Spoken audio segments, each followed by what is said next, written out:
2010 Toyota Prius. They're decent cars.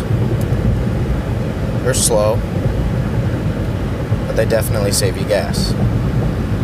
Me going, 55 down this road, and usually go 50, 60 down this road every day.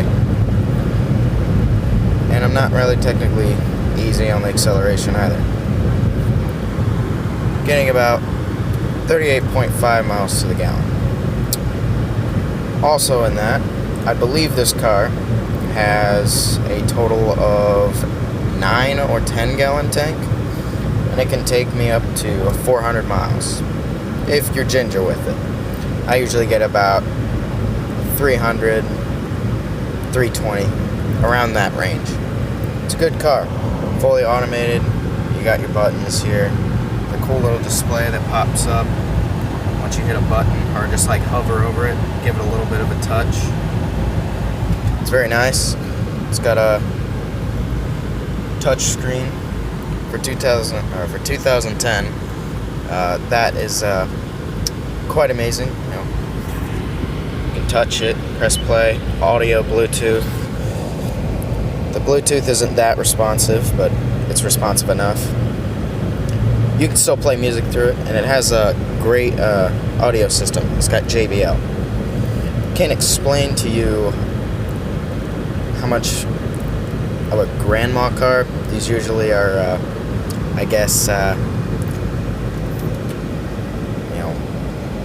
Shown to be or spoken to be. But it's got some bump to it. I couldn't believe how great of a system this had. Like, I couldn't imagine Grandma driving down the road bumping to some nice Post Malone or something like that with the beats this thing could play. Wouldn't make sense. But this has some great audio. It's got JBL. You can see it on the door. Ignore the trash. It needs a clean out. But what car doesn't?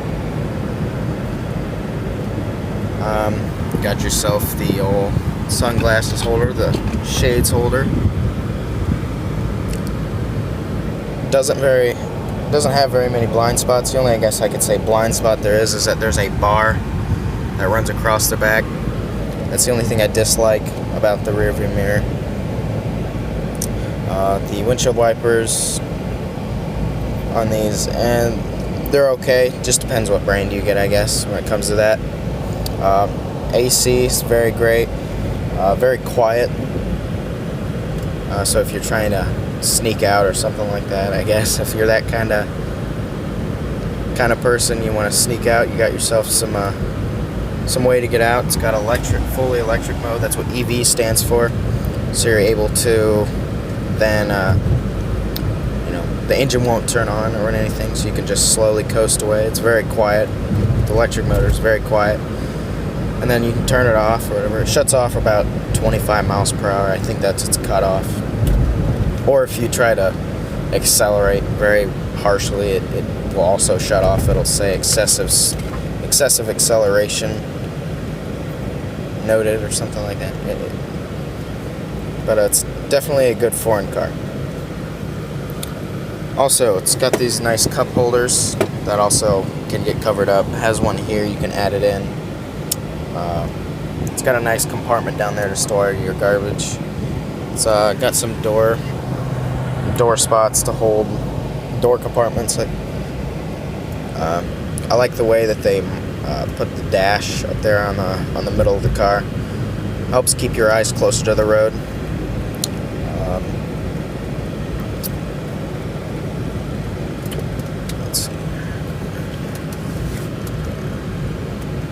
And its acceleration isn't that bad for what it's people say. It's still slow, don't get me wrong. It's definitely still slow. It is by no means a fast car. I think the max speed I got in this was like 110, and that was a long road.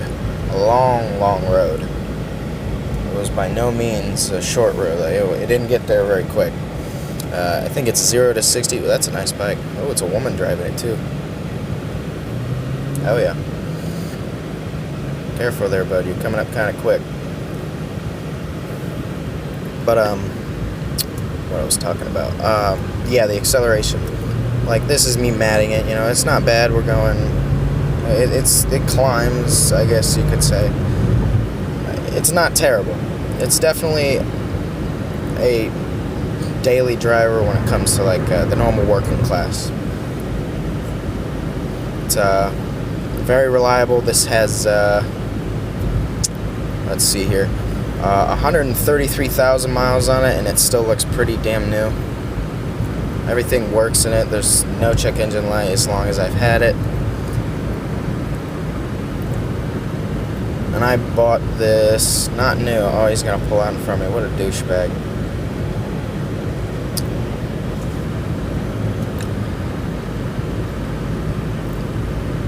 Damn, maybe I lose my train of thought. Thanks, guy.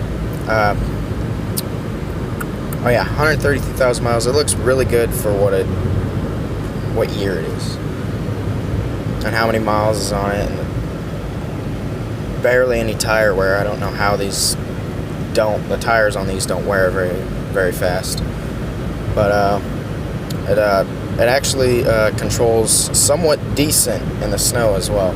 I also drove it in the snow during the winters, and we had just recently a very bad snow. And on that road I was on there back there going like 55, it was probably about a foot there of just snow.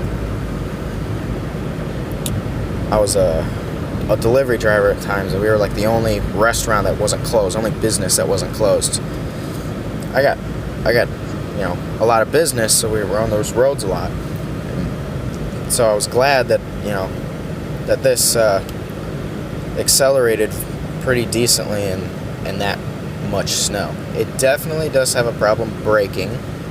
If you you know, put your foot in the brakes any more than like a quarter, it will want to slip, and then the charging system cuts off, which also would help slow the car down. That'll cut off, making it feel like you're sliding. But you just put your foot in it a little bit more and you actually start to brake. The ABS on this, you don't hear it click on. I've never heard it click on, so I don't even know if these have that type of ABS. I don't know exactly how it works because it's an electric car. Well, hybrid. But they can get up to, I think I've gotten up to like 42 city, and on the highway it is a little bit lower because you're in the more of a power type of range. You're not using mostly battery, I guess you could say. But they get a lot better gas mileage for most modern cars, and they're definitely a family car. Like the back seats, it's got a pretty, like a two-person trunk, I think they would name that. Look at the nice construction over here, big crane. I think those are gonna be apartments, looks like it. I would never see a house that big. Yeah, it's definitely gonna be apartments. It's taken a while for them to get those up. But yeah, it's definitely a family car. It's decent. Like, I can drive quite a ways before these before the gas tank definitely, you know, shows any consumption. Like, I think it can drive 60, 70 miles before I can see the first tick disappear on the dash for the gas. And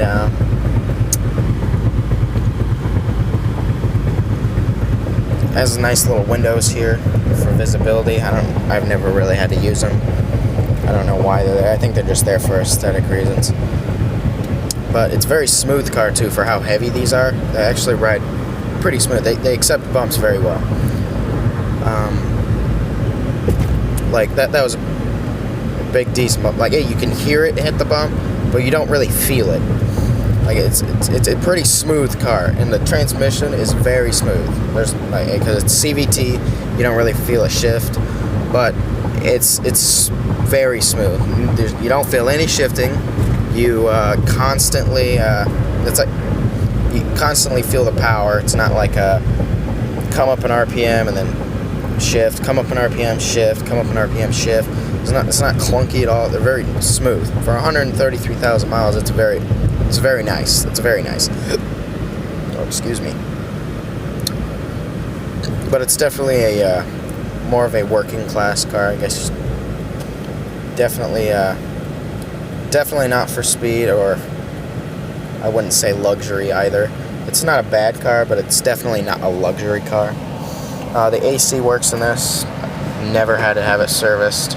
Heat definitely works in this.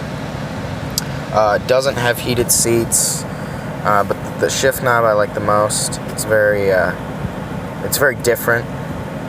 Like reverse, drive. The B up there stands for braking, like engine braking. That's nice when you're going down like a hill or something and you want to slow down. It actually helps slowing down faster. There's not really much more to say about these besides you got double compartments here for storage. It's nice fabric seats. They're also nice. Fabric here. The only thing I don't like about the fabric here is it is wearing away right here. And fabric likes to collect dirt, and they're harder to clean.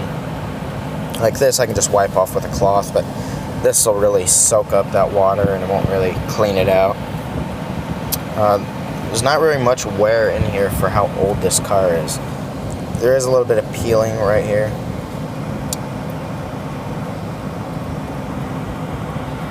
Got normal mirror controls, dash brightness. Oh yeah, not wearing my seatbelt. Usually don't. Yeah, that does get annoying. It's gonna beep beep beep until for at least a couple of seconds, and then it shuts off and it doesn't do it again unless you put the car in either neutral or reverse or any other thing like that, because it's gonna register that you're still driving. And obviously in foreign countries they don't seem to care that much. If you're not gonna put your belt on for that annoying sound, you're not gonna put it on. I commend them for that. Because there are other companies that will definitely continue to have that light and the beeping go off whether or not you put the seatbelt on, because if you don't put it on, it's going to continue. Man on a bike, he's enjoying the weather. Oh yeah, it also has outside temp. You got temp control, air, auto. It's definitely a car to try to get used to when you go from me driving a manual to this weird automatic. It's definitely something to get used to. But that's really all I have to say about the 2010 Toyota Prius. They're decent cars. They are not that expensive either. They're price of a normal car, but you're definitely saving money in gas, and insurance isn't too expensive on these either. I believe it's priced around the same as the others, but they're definitely a good choice to consider when you're trying to save money. You're a little low on funds. You don't always have to have one car. You can always get a second one, and this is pay for itself essentially. But got really nothing more to say, so you can either comment, like, or subscribe, or put your thoughts down in the comment section about what more could I explain, or how much better could I explain things, or stuff like that. That would be very helpful. Comment, like, subscribe, and see ya.